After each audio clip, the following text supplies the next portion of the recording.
11 F/A-18 Hornets launched from the deck of the USS Nimitz on Thursday, heralding the end of an era for the famed fighter jets in the Marine Corps.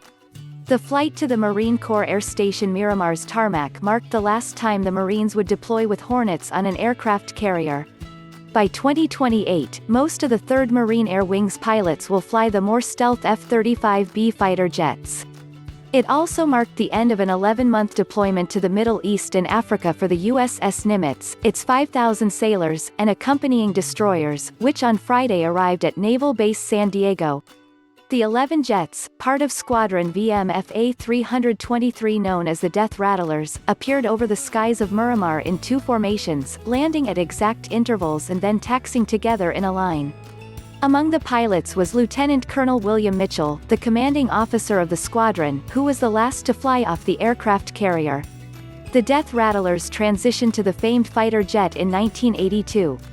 When their engines powered down Thursday, families, friends and pilots from other squadrons joyfully welcomed them home. The Death Rattlers logged more than 35,000 flight hours, 14,000 missions supporting the tactical recovery of aircraft and personnel and practicing landings, and fired off nearly 250,000 rounds of ammunition, Marine officials said.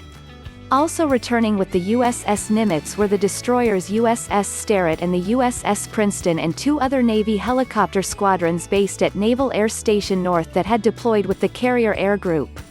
The sailors and Marines and their families have given it their all for almost a year, Rear ADM Jim Kirk said Friday as the ship's return was celebrated.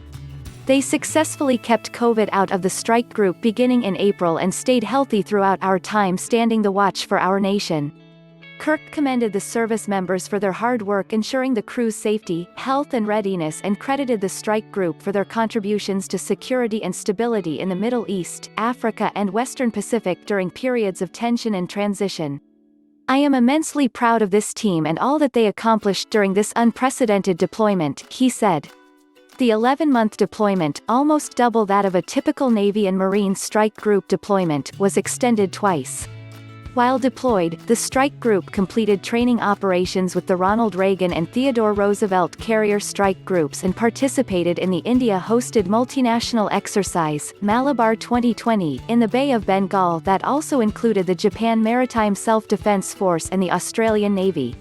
They also participated in the NATO-led Resolute Support mission in Afghanistan with close air support and defensive counter-air missions against the Islamic State in Iraq and Syria.